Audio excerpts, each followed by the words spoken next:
Rural de Natal FM, a rádio da família. Um ótimo dia para você que está na nossa sintonia. Hoje é 18 de maio de 2025. Eu sou Luísa Gualberto e estou chegando até a sua casa, o seu trabalho, o seu deslocamento, com mais uma edição do programa Aprendendo com a Igreja. E nesta semana vamos falar sobre um tema muito importante. É um momento especial que a Arquidiocese de Natal vai vivenciar neste ano de 2025.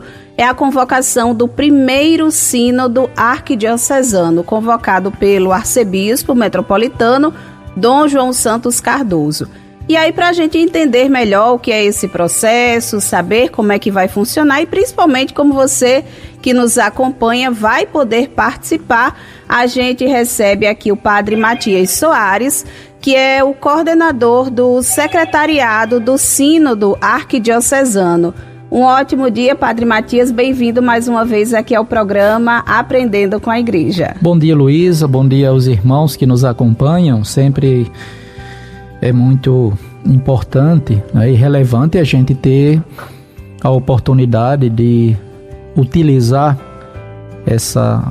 esse instrumento de comunicação da Arquidiocese para promover toda a sua ação evangelizadora. Então, nós que agradecemos pela oportunidade, antes de tudo.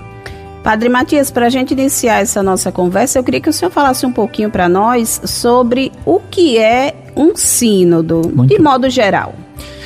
De modo geral, Luísa, o sínodo é um instrumento, né, que a igreja tem, de modo especial, no nosso caso aqui em Natal agora, um meio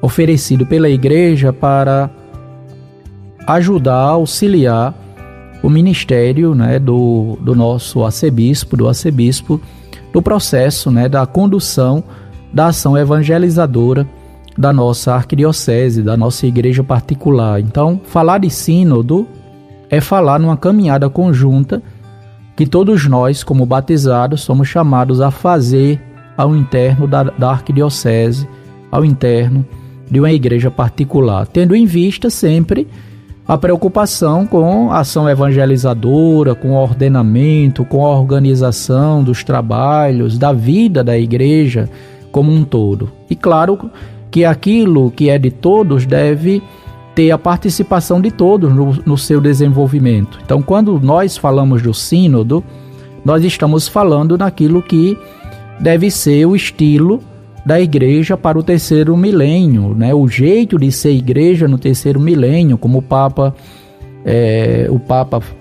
agora de saudosa memória, o Papa Francisco sempre nos lembrava, já ensinou, já mostrou que a igreja do terceiro milênio, ela precisa ter esse rosto de uma igreja sinodal, uma igreja que caminha de mãos dadas, uma comunidade que não se deixa atropelar pelas divisões, pelas discórdias, uma comunidade que não permite que o evangelho seja distanciado da sua dinâmica, né, do seu trabalho, da sua vida, da sua história, e desse modo a gente vai promovendo a comunhão, a participação para a missão da igreja. Então, falar de sínodo é isso, né, de um modo simples, de um modo objetivo, de um modo muito claro, né, trazendo essa proposta para as nossas comunidades. E aqui cabe sempre uma questão: como é que nós, nas nossas comunidades, estamos trabalhando o processo de evangelização?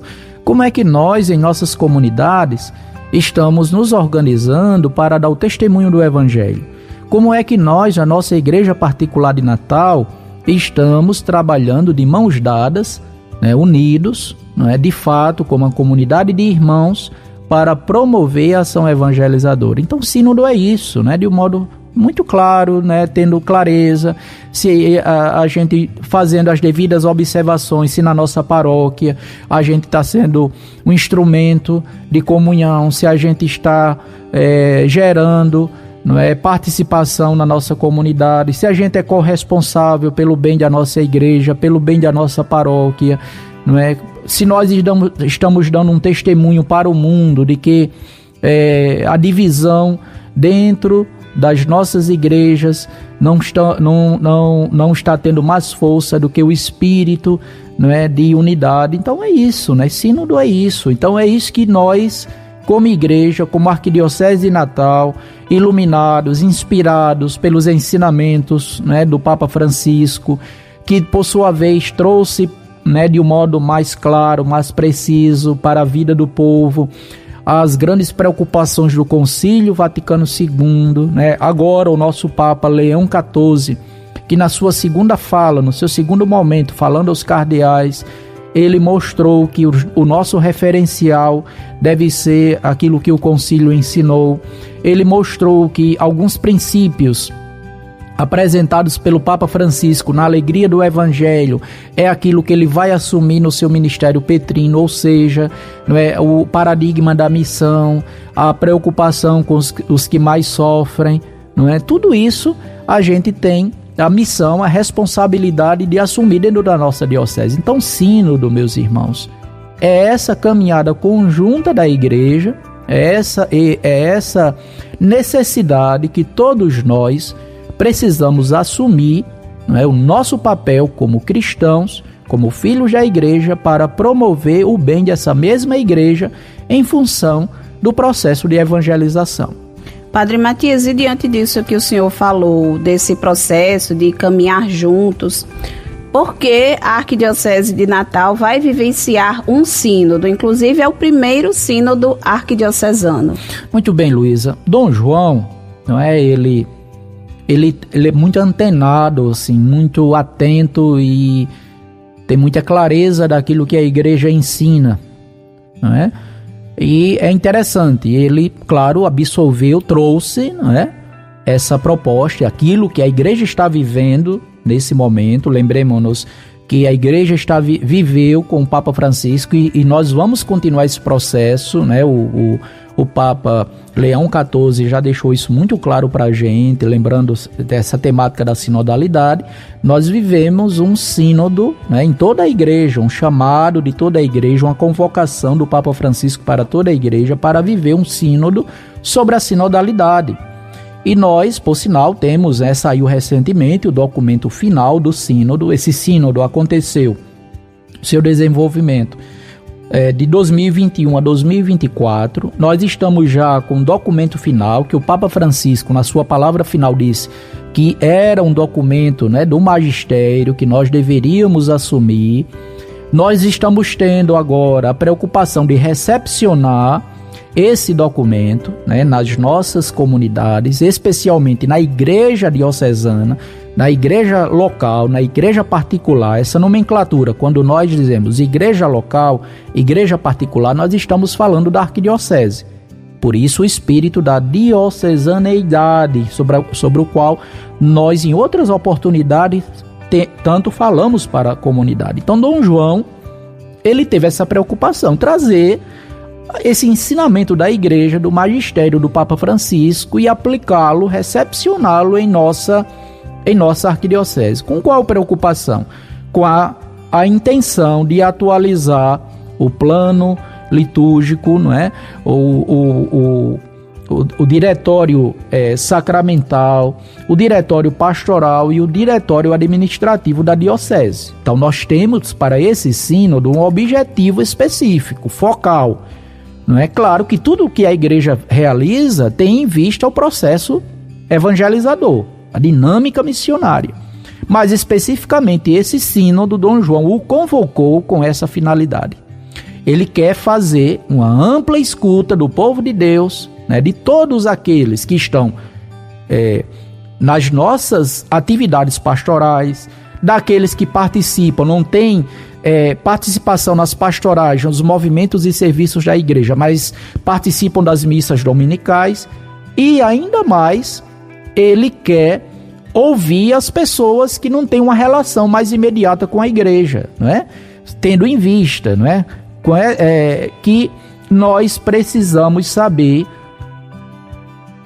como as pessoas veem a realidade da igreja, como as pessoas estão vendo o dinamismo missionário da igreja, como as pessoas estão percebendo o papel da igreja no mundo de hoje. Qual o seu local no mundo de hoje? Nós sabemos muito bem, Luísa, que nós não vivemos mais o período da cristandade.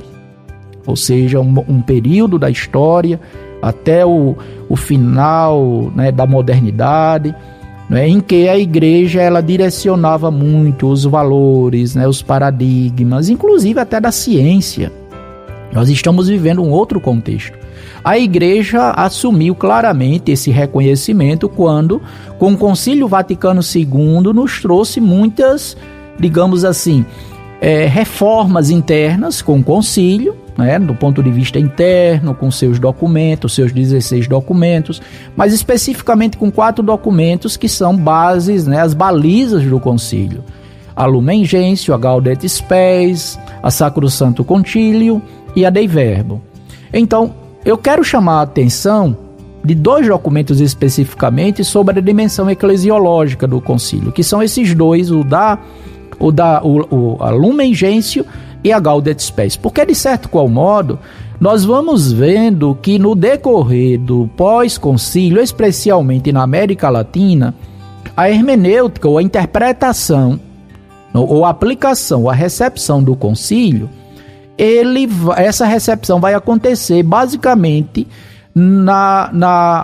no acolhimento desses 2 documentos. Alguns vendo a igreja a partir da sua relação com o mundo, alguns outros tendo uma preocupação mais interna, mais dogmática, não é, com as questões mais, digamos assim, mais próprias do dia a dia, da dinâmica da igreja, a sua realidade mais profunda.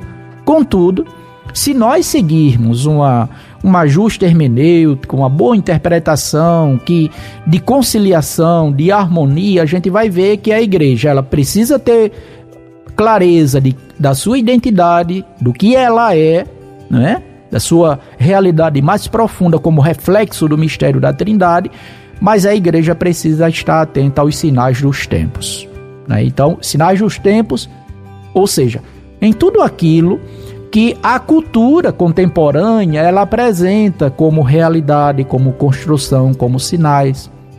Por exemplo, o Papa Leão XIV, na sua fala aos cardeais, ele dizendo do porquê o nome Leão XIV, ele justamente mostrando, não é, querendo dizer que ele quer uma relação, quer fazer com que a gente entenda, né, essa relação do Papa Leão XIII, que foi um Papa, não é, do século XIX, final do século XIX, que, digamos assim, viu os grandes dramas, não é, presentes na vida da sociedade, principalmente esses dramas causados pela Revolução Industrial, que afligiram, não é, que geraram desigualdades e violentaram a dignidade dos trabalhadores. E ele trouxe essa questão e disse, olha, assim como o Papa Leão XIII, não é, enfrentou a Revolução Industrial com seus desafios, nós estamos vivendo agora uma nova revolução, uma revolução, não é, causada pela inteligência artificial. Então, por que eu trago essa questão, Luísa? Porque a igreja particular de Natal, ela assume a sua catolicidade com os ensinamentos da igreja, mas ela precisa estar no mundo, inserida no mundo, na cultura de hoje, com os desafios que nós, não é, percebemos que afetam a vida da igreja, a vida da sociedade, e que não podem ser desafios indiferentes ao processo evangelizador da igreja. Há pessoas que às vezes, né, acham que a igreja não deve se envolver, não deve tratar de determinadas temáticas, mas isso não condiz com o espírito da eclesiologia, né, e ainda mais da história da igreja na sua totalidade. A igreja, no decorrer do tempo, ela sempre esteve em diálogo com a cultura do seu tempo. E não pode ser indiferente, ou nós não podemos agir de um modo diferente nos nossos tempos. Agora, tendo presente que o nosso referencial, como o Papa Leão XIV nos lembrava, é o Concílio Vaticano II. Ou seja, a gente não vai, por isso que eu dizia, nós não estamos mais na época da cristandade. Nós não estamos mais num tempo em que a igreja impunha, né, a sua verdade. A verdade, ela é um encontro, ela não é relativa, ou nem menos ainda relativista, porque para nós cristãos católicos a verdade é Jesus Cristo. Mas essa verdade, ela é uma proposta, ela não é mais uma imposição, ela é uma proposta. Uma proposta que, tendo no Evangelho a mensagem do Reino de Deus, a base é a mensagem do Reino de Deus. E o que é o Reino de Deus? Qual é a grande esperança de um cristão, a grande esperança da igreja, já que estamos vivendo o ano jubilar, que trata da esperança, é tornar visível o reino de Deus na história. E como é que esse reino de Deus acontece na história, no mundo de hoje? A partir do nosso testemunho. O testemunho do seguimento à pessoa de Jesus. Então é o testemunho, o nosso testemunho cristão, que deve atrair as pessoas para o seguimento à pessoa de nosso Senhor. E isso nós temos que ter muito presente, porque o próprio Papa, também de saudosa memória, né? Bento XVI, ele dizia, nós nos tornamos cristãos por atração, não é? É atração. Se a gente está no tempo pascal e a gente tem lido os Atos dos Apóstolos, o livro dos Atos dos Apóstolos nas missas diárias. E o que contagiou o Império Romano, não é? Que fez com que o cristianismo ele pudesse ser propagado em todos os recantos, mesmo no primeiro momento, com os vários desafios, as perseguições, foi o testemunho dos cristãos. E nós estamos vivendo, talvez, há quem diga, não é? Num ambiente, não é? A partir da Europa, né? Bento XVI, ou o teólogo Ratzinger, dizia que nós estávamos vivendo uma era de um neopaganismo. Eu não sei se na América Latina nós estamos vivendo já isso, porque nós temos ainda aqui a força da religiosidade popular, nós temos ainda as nossas igrejas com uma participação do povo de Deus, mas nós estamos vivendo, sem dúvida alguma, a era pós-secular, não é? Um novo jeito, um novo estilo, uma nova cultura com a qual a igreja precisa dialogar e precisa realmente estar muito atenta a ela, para que o anúncio do Evangelho possa, digamos, acontecer de um modo renovado, com novas dinâmicas, né, com outras preocupações. Por isso a importância do sínodo diocesano. Verdade. Não é? A ação pastoral da Igreja de Natal, ela não pode acontecer, digamos assim, a parte daquilo que aqueles que estão em Natal, digo na arquidiocese, né, porque nós temos aqui, são 121 paróquias, tanto as da capital como as paróquias do interior, nós temos que estar muito atentos a isso. E lembrando que a cultura pós-secular, como alguns dizem, é uma cultura hoje marcada fortemente pelos meios de comunicação. Padre Matias, o senhor vai continuar aqui com a gente, para a gente continuar falando sobre esse assunto aqui no programa Aprendendo com a Igreja. Vamos a um rápido intervalo. Você que está na nossa sintonia, não sai daí, continua com a gente, que já já a gente está de volta com o programa Aprendendo com a Igreja.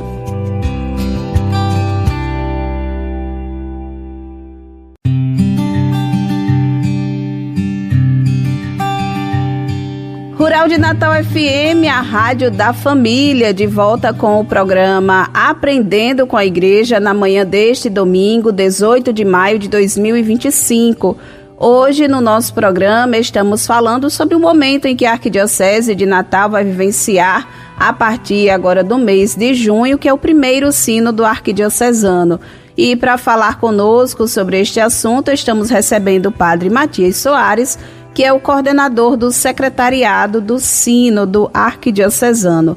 Padre Matias, no primeiro bloco o senhor falava um pouco sobre os objetivos do Sínodo Arquidiocesano, que é principalmente a questão da atualização dos diretórios pastoral, diretório administrativo, sacramental e litúrgico. E aí, por que fazer a atualização desses documentos aqui na nossa arquidiocese? Muito bem, Luiz. No último bloco eu lembrava que a nossa cultura hoje ela é fortemente marcada por essas diferenças, muitos desafios no processo de evangelização. E os nossos diretórios nem sempre eles respondem àquilo que a sociedade contemporânea ela nos traz como, digamos assim, dramas e dilemas que precisam ser tratados pela igreja, não é? Por exemplo, não é? A questão hoje da parte sacramental dos padrinhos, né? Das pessoas que têm aquela responsabilidade de representar a fé da igreja, não é? Nos batizados, não é? Na celebração do sacramento da crisma. Eu não digo nem tanto do matrimônio, porque no matrimônio são testemunhas, não são padrinhos, são testemunhas. São testemunhas do processo, né, da solenidade do processo, da execução do processo. Mas os outros sacramentos, e aí a gente lembra, né, a gente tem hoje muita dificuldade dentro das nossas comunidades sobre como as pessoas, quais pessoas, né, podem ser esses representantes, esses padrinhos da fé da igreja. Claro que a gente pode dizer assim, não, mas o Código de Direito Canônico já dá essa resposta. Mas como nós estamos vivendo um processo, né, de sínodo, e sínodo é a caminhada conjunta, aquilo que tem a ver com todos, compete a todos. Nós não vivemos mais uma realidade de uma igreja piramidal, onde os ministros ordenados sozinhos determinavam, diziam como as coisas deveriam ser, mas a gente precisa ouvir o povo de Deus, porque está em jogo também o sensus fidei, né, o sensus fidelium, né, como a expressão latina, o senso dos fiéis do povo de Deus, daquilo que o povo de Deus, graças ao seu batismo, graças a presença e a ação do Espírito Santo no coração dos fiéis, na vida da igreja, né, tem, né, como uma realidade, como uma dimensão da nossa fé, inclusive, que nós não podemos dispensar. Todas essas questões, e como os padres, como as paróquias, como os grupos, como as pastorais estão sentindo esses desafios, e aqui eu trouxe só alguns exemplos. Mas a gente pode trazer aqui uma gama de questões, um número grande de questões que batem às nossas portas e que nós não podemos só a partir, não é, de uma norma, de uma orientação universal determinar, porque a realidade é mais importante do que a ideia. É um princípio que o Papa Francisco coloca na alegria do Evangelho, e que é um princípio que nós podemos realmente assumir em nossas comunidades. Esses desafios precisam ser tratados e abordados por todos aqueles que estão nas pastorais, não é? Na pastoral catequética, na pastoral litúrgica, não é? A questão, por exemplo, né, de como nós estamos administrando. Será que nós estamos administrando os bens que pertencem ao povo de Deus, não é, com clareza, com transparência, não é, sempre apresentando para as pessoas aquilo que é doado e que é usado e como é usado, não é, para o bem do povo de Deus. Tudo isso precisa ser discutido por todos nós. E nós, claro, se entendemos o significado da sinodalidade, se não é para nós só mais uma expressão, então nós precisamos trazer essas questões para a vida da igreja, para o dinamismo dos nossos trabalhos nas comunidades. Por isso que também a gente tem que ter clareza. Quando nós falamos de sínodo, e às vezes há uma confusão por parte de alguns, de que, não, agora a igreja ela vai assumir um perfil democrático, como se a igreja fosse uma instituição qualquer. O Papa Francisco, quando discursou e falou sobre, não é, os 60 anos da instituição do sínodo, ele lembrava, tudo acontece com Pedro e sobre Pedro. Ou seja, a igreja não vai deixar de ser hierárquica, mas faz parte, não é,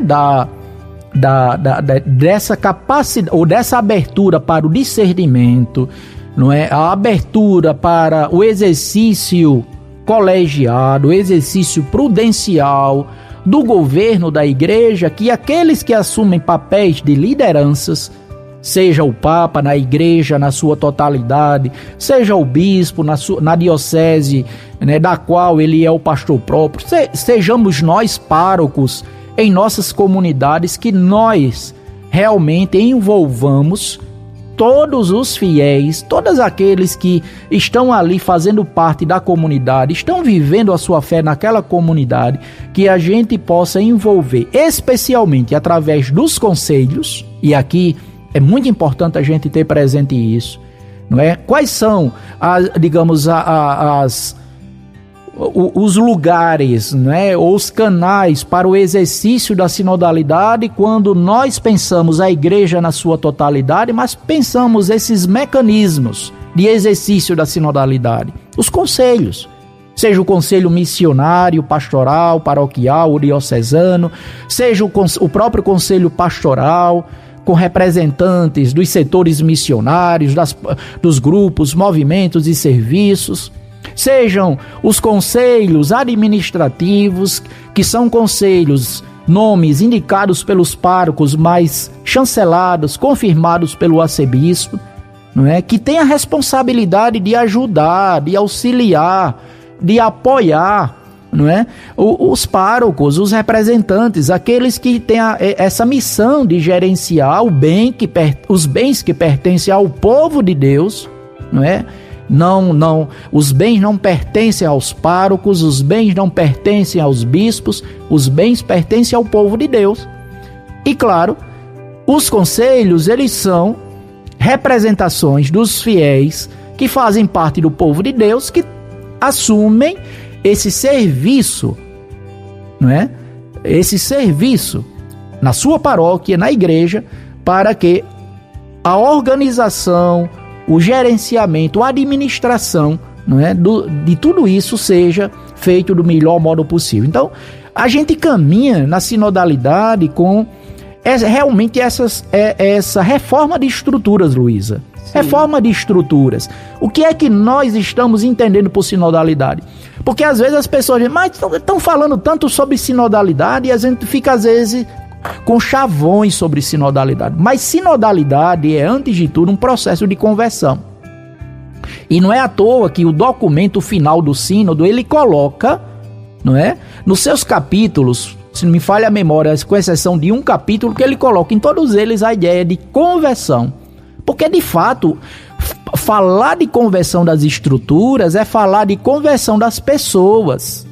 Não só dos ministros ordenados, mas também dos fiéis leigos, que precisam entender nas comunidades que nós não somos inimigos uns dos outros, mas nós trabalhamos conjuntamente, se ajudando, se apoiando dentro das comunidades. Porque do jeito que existe também um clericalismo em relação aos ministros ordenados, às vezes também há uma distorção do que significa dentro das comunidades o protagonismo dos leigos. Falar de protagonismo dos leigos, isso não tira, e o Concílio Vaticano II, se a gente ler, né, bem os documentos do concílio, fizer uma justa hermenêutica dos documentos do concílio, a gente vai ver que os ministros ordenados, eles não estão para, digamos assim, viver prestar um serviço numa perspectiva piramidal, né? O Papa Francisco nos lembrava, né? A pirâmide se inverteu, mas é uma ação, um ministério, né, que acontece de um modo relacional, onde todos, porque agora o sacramento basilar, aliás, sempre foi, né, mas o sacramento do batismo é o ponto de partida para a gente pensar a vida da igreja. O sacramento da ordem, ele existe para que aqueles que são consagrados, eles estejam a serviço do povo de Deus. Aliás, toda a igreja, nesse sentido, ela precisa ser uma igreja ministerial. Então, isso é bom a gente ter presente isso. Viver a sinodalidade não é algo desafiador, exige realmente conversão. Sem dúvidas. Padre Matias, o senhor vai continuar aqui com a gente, assim como você que está nos acompanhando aqui no programa Aprendendo com a Igreja. Vamos para mais um intervalo. Você não sai da nossa sintonia, que ainda tem o terceiro e último bloco do nosso programa. Até já.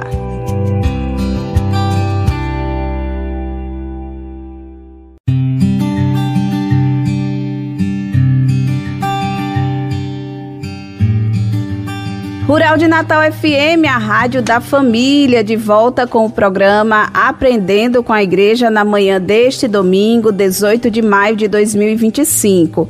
Hoje no nosso programa estamos falando sobre o Sínodo Arquidiocesano. É o momento em que a Arquidiocese de Natal vai vivenciar a partir do próximo mês de junho. E para dar detalhes sobre essa atividade, a gente recebe aqui o Padre Matias Soares, que é o coordenador do secretariado do Sínodo. Padre Matias, nesse terceiro bloco, eu queria que a gente começasse falando um pouco como é que na prática vai funcionar esse processo de escuta do povo de Deus. Muito bem, Luísa. Nós começaremos o Sínodo, objetivamente, no dia 7 de junho. Atenção, povo de Deus. É muito importante. Dom João espera uma presença maciça do povo santo de Deus, com seus pastores, seus padres, seus ministros, religiosos, religiosas, novas comunidades, no dia 7 de junho, a partir das 16 horas. Não é, Luísa? Qualquer coisa você me corrige aí, porque é muita informação para a cabeça só. Catedral Metropolitana. Na Catedral Metropolitana, nós começaremos um primeiro momento, das 16 às 17, com um momento oracional, com a presença dos padres da nossa arquidiocese, que estarão ali nos ajudando, nos acolhendo, motivando, fazendo com que a gente também se volte de um modo mais interior e eclesial para aquele momento. Às 17 horas nós teremos a Santa Missa, claro, sempre a Santa Missa é o ponto de partida, o ponto de chegada, é a fonte e o ápice de toda a ação evangelizadora da igreja, da própria ação, do estilo sinodal, daquilo que nós queremos viver como sínodo. Na Eucaristia nós vemos a beleza do que é a sinodalidade, o sentido do que é a sinodalidade, e logo após a Santa Missa teremos uma vigília de Pentecostes. Lembrando que esse sábado será justamente na vigília de Pentecostes. A partir daí, nós teremos será entregue um material para os padres, as pessoas que vierem. Nós teremos a fase de escuta, esse material será entregue aos padres e aqueles que vierem das paróquias, e de 9 de junho até 31 de agosto, nós estaremos fazendo esse amplo processo de escuta em toda a arquidiocese. E é importante até destacar que esse processo vai se dar nas próprias paróquias. Nas paróquias, isso, com apoio, se não me falha a memória, Luísa, da PASCOM, isso mesmo. Porque, como eu disse a vocês, a gente não isso vai, mesmo. Nesse primeiro momento, o processo ele não é só para quem está dentro nas pastorais, nos grupos, nas celebrações eucarísticas. É um processo geral, seguindo aquela pergunta, Igreja de Natal, que dizes de ti mesma, E teremos uma pergunta, Uma pergunta fundamental, que vai tratar, a partir dela ela vai elaborar questões específicas, Essa pergunta fundamental, ela vai ser apresentada, de como as pessoas elas veem a Igreja de Natal. E aí vai ser, com certeza nós teremos aí uma chuva de respostas, as pessoas dizendo como é que percebem a Igreja de Natal, o que é que acham que ela pode fazer para, digamos assim, potencializar, melhorar a sua ação evangelizadora, para ser uma igreja mais missionária, mais sinodal, mais, digamos, acolhedora, Então, a pergunta fundamental, ela vai acontecer, ela estará tendo essa direção, Será que a Igreja de Natal, ela está correspondendo aos anseios daqueles que estão no seu território em nossos dias? Então esse é um primeiro ponto, uma primeira preocupação, não é? Depois, né, nós teremos essa síntese, esse material será enviado, não é? Aliás, lembrar que no período de 3 a 6 de junho, né, de 7, a partir do período de... Nessa semana, nós teremos ainda em junho, a partir de 9 de junho, o nosso simpósio teológico. Em preparação para o sínodo. Ia esquecendo desse detalhe. No período de 3 a 6 de junho, nós teremos um simpósio teológico, não é?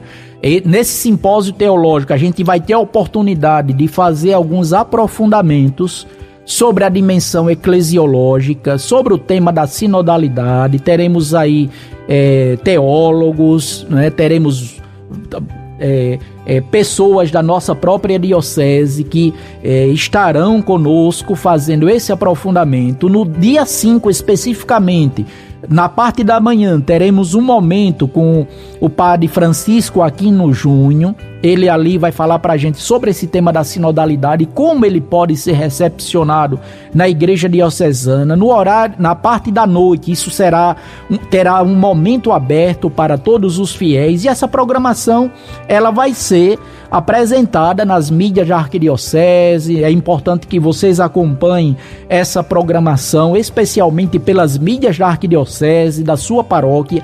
Isso será permanentemente, né, apresentado a todos. E depois, né, como eu disse, de 9 de junho a 31 de agosto, a gente vai estar vivendo esse amplo processo de escuta. Depois do processo de escuta, esse material ele deve ser entregue aos vicariatos, não é? Os representantes dos vicariatos. A gente vai ter, depois dessa recepção, o material que os vicariatos enviarão para o secretariado. O secretariado vai fazer essa síntese. Olha que, Luiz, isso vai dar um trabalho, viu? Nós vamos ter a responsabilidade de fazer essa síntese. Essa síntese, ela voltará, né? Depois ela será trabalhada, não é? Mais uma vez pelos vicariatos. Nós teremos assembleias, e eu estou aqui com as datas das assembleias, no dia 6 de junho de 2026, nós teremos, não é? A Assembleia do Setor Litúrgico. No dia 4 de junho de 2026, teremos a Assembleia Sinodal, não é, do Setor dos Sacramentos. No dia 1º de agosto de 2026, nós teremos a Assembleia do Setor Pastoral, e no dia 5 de setembro de 2026, nós teremos a Assembleia do Setor Administrativo. Lembrando que até lá, esse instrumento de trabalho, né, será, digamos assim, a gente chama instrumento labores. Ele será entregue no dia 20 de março aos delegados, né, essa entrega do instrumento labores aos delegados. No dia 31/3, esse material na missa do Santo Crisma, ele será entregue, né, depois de feita essa síntese, àqueles que terão a responsabilidade de representar, ou seja, os delegados, aqueles que serão nomeados pelo arcebispo. Eles terão a responsabilidade de representar os vicariatos justamente nessas assembleias sobre as quais eu já falei, não é? No dia 6 de junho, no dia 4 de julho, no dia 1º de agosto e no dia 5 de setembro de 2026.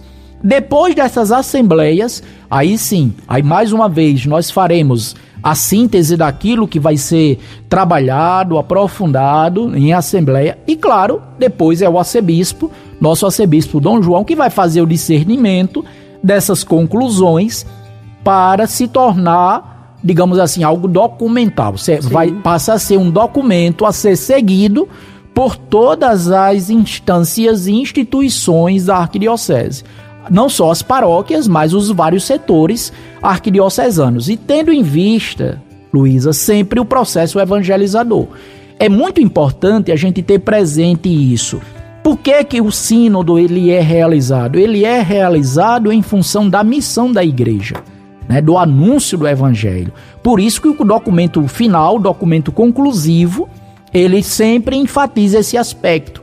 Ou seja, é como se nós estivéssemos dizendo, nós precisamos nos organizar internamente, claro, tendo o Espírito Santo como protagonista, tendo a palavra de Deus e o pensamento da igreja, sua tradição viva, com seu magistério como referenciais teóricos, e eu lembrava aqui o documento final sobre o sínodo, e a partir daí a gente apresenta, depois da ampla escuta, do discernimento, né, feito eclesialmente.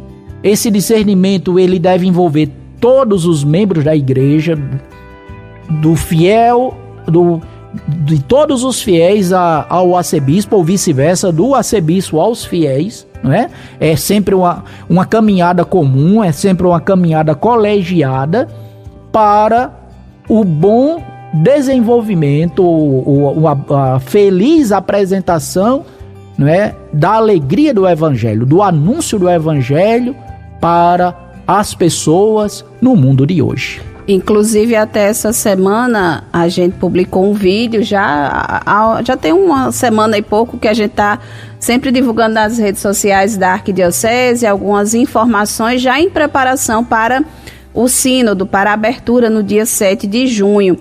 E essa semana que passou, a gente publicou um vídeo e algumas pessoas comentaram, perguntando que tinham interesse em participar, como é que fazia para participar. Bom. E é importante destacar, não é isso, padre? Que esse sínodo é para todos. Todos são convidados a participar. É para todos, Luísa. E você que está na sua paróquia, na sua comunidade, como eu disse, no dia 7 de junho, primeiramente, organize uma caravana, venha participar conosco. Venha participar conosco. Claro que a gente hoje tem as facilidades dos meios de comunicação, mas nada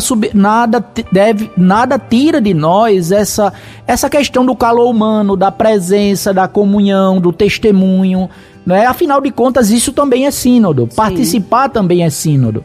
Você, na sua comunidade, organize o seu grupo, seja da comunidade mais distante da arquidiocese, da paróquia mais distante, mas venha participar nesse dia. É a festa de Pentecostes, é a festa da igreja, é um momento muito especial. O sínodo deve realmente ser um tempo de Deus, uma oportunidade que Deus nos oferece para que nós possamos dar um grande impulso à ação evangelizadora da nossa igreja. É interessante, Luiz, a gente pensa, claro, a questão dos diretórios, e esse é o objetivo específico do sínodo.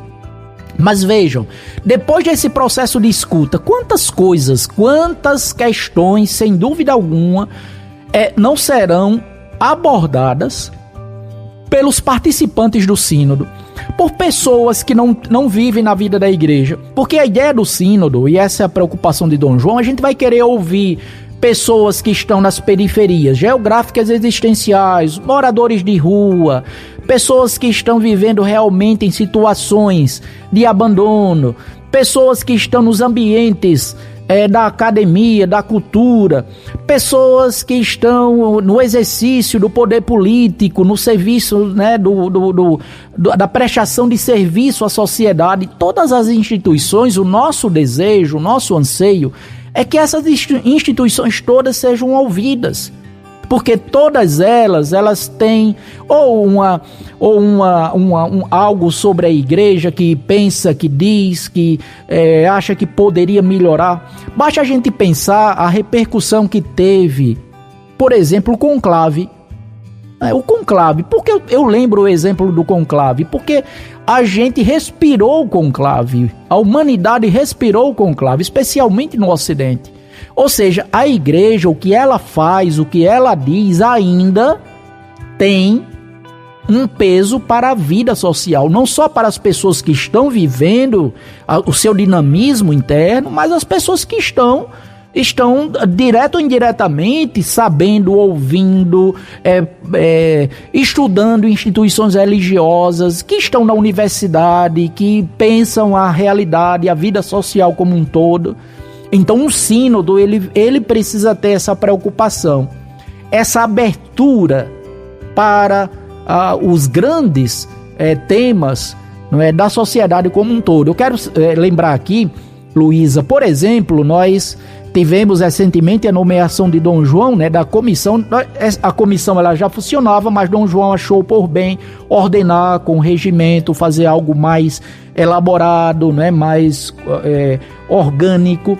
E a gente teve, né, a nomeação recentemente da Comissão de Cultura e Educação, e vimos ali, por exemplo, a proposta do Pacto Educativo Global do Papa Francisco, sobre o qual eu já falei aqui em uma outra oportunidade. Foi lançado em 2019. Mas vejam, a gente já viu como a proposta do pacto tem um potencial tremendo, porque falar do Pacto Educativo Global não é só falar das instituições de ensino, porque a educação, ela perpassa, ela é um tema transversal a toda a sociedade, não é? Tudo acontece pelo processo de educação, porque nós somos seres pensantes, nós vivemos em sociedade, nós aprendemos, nós emitimos opiniões, nós absorvemos informações, nós estamos vivendo em família, nós estamos nas universidades, nós estamos diariamente recebendo, né, como antenas, aquilo que os meios de comunicação nos ensinam. Então todos nós, direto ou indiretamente, como pais, como ministros ordenados, como professores, como representantes públicos, como agentes dos meios de comunicação, nós estamos aí vivendo o processo de educação. E o Papa lançou o Pacto Educativo Global e nós estamos aqui no Rio Grande do Norte pensando a necessidade e estamos lutando para a implantação, para a sensibilização de todos, para que façamos um pacto, uma aliança pela educação. Uma educação inclusiva, uma educação de qualidade, uma educação que integre as pessoas, uma educação que reconheça o protagonismo das mulheres, uma educação que escute as novas gerações, uma educação que ressignifique a economia e a política, uma educação que cuide da nossa casa comum, uma educação que gere fraternidade, uma educação que promova todos os seres humanos. Então, isso é viver o dinamismo evangelizador da igreja. Padre Matias, a gente já está se encaminhando aqui para o encerramento do nosso programa, mas antes da gente fechar o Aprendendo com a Igreja desta semana, eu queria que o senhor convidasse a quem nos acompanha neste momento a participar não só da abertura do sínodo no dia 7, mas para se inserir nesse processo que a Arquidiocese de Natal vai vivenciar neste ano de 2025 e também 2026. Tá certo, Luísa, você já convidou, mas a gente convida. Mas é isso, a nossa palavra é essa, em comunhão com o nosso arcebispo, é convidar a todos. Eu diria até que convidar não só os que estão inseridos na vida da igreja, mas convidar a sociedade como um todo. Não é? Venham participar, digam, reflitam, vejam lá na sua paróquia, procure o seu padre, esteja atento à programação do sínodo, não seja indiferente, dialogue, proponha, não é? Claro, sempre de um modo respeitoso, mas o sínodo, a beleza do sínodo, ela vai ser confirmada se o método, a escuta do povo de Deus e a escuta uns dos outros acontecer. Então, a grandiosidade do sínodo. Então, a gente vai ter, a partir do dia 7 de junho até setembro, novembro de 2026, todo o desenrolar do sínodo. E, claro, toda a nossa arquidiocese vai estar envolvida através das paróquias, dos vicariatos, não é? As demais instituições, as suas comissões. Nós precisamos realmente abraçar o sínodo. Nós sacerdotes, os diáconos, os religiosos, as religiosas, o povo de Deus, os representantes institucionais, nós temos que ter paixão por aquilo que é nosso, por aquilo que tem a ver com o anúncio do Evangelho. Então estamos tendo essa oportunidade. Então é extremamente importante, necessário que nós realmente abracemos é a oportunidade que está sendo dada para que as moções do Espírito Santo, que agindo em nossos corações, vai fazer com que a gente tenha esse ânimo novo para viver a beleza de ser igreja, mas também para que nós possamos, né, dar o nosso testemunho evangélico, né, para todo o mundo, especialmente para aqueles que estão na Arquidiocese de Natal e aqui no nosso estado. Então, fica aqui essa nossa palavra, uma palavra profundamente confiante, uma palavra de reconhecimento, especialmente aos irmãos sacerdotes e aqueles que estão nos acompanhando, para que o nosso sínodo arquidiocesano, o primeiro sínodo arquidiocesano, possa trazer um gás novo, né, um ânimo novo, para que continuemos a ser uma igreja protagonista na história, como a nossa amada Arquidiocese de Natal sempre o foi. Nós não podemos ser indiferentes à nossa história. Claro que temos que atualizá-la, temos que trazê-la para o tempo presente, temos que estar atento aos novos sinais dos tempos, mas o sínodo arquidiocesano pode ser uma oportunidade privilegiada que nós não podemos desperdiçar. Temos que sair das nossas sacristias, temos que ir ao encontro do povo, temos que ser sal na terra, né? Sal da terra e luz do mundo, como nos diz nosso Senhor no Evangelho.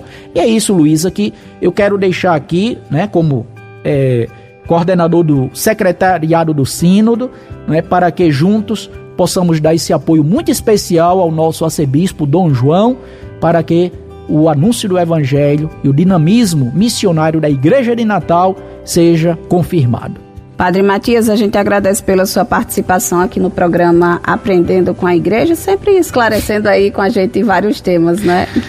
Luiz, às vezes eu trago alguns outros elementos, mas é o meu estilo, né, de dizer, de querer aprofundar, de falar dessas coisas com muita paixão, com muito entusiasmo, porque, né, eu acredito, né, que a igreja, né, que tem a beleza do Evangelho, a força do Evangelho, ela pode ser realmente esse sinal de esperança para o mundo de hoje. Mais uma vez a gente agradece pela sua participação aqui no programa Aprendendo com a Igreja, e também reforçar você que está nos acompanhando que aqui na programação da Rural de Natal FM também vamos trazendo ao longo do andar das coisas também mais informações e entrevistas sobre o Sínodo Arquidiocesano. O programa retorna no próximo domingo a partir das 10 horas da manhã. Você não sai aqui da sintonia da Rádio Rural de Natal FM, porque vem chegando a transmissão diretamente da Catedral Metropolitana, a transmissão da Santa Missa. Um ótimo dia, fique com Deus e na Rural de Natal FM.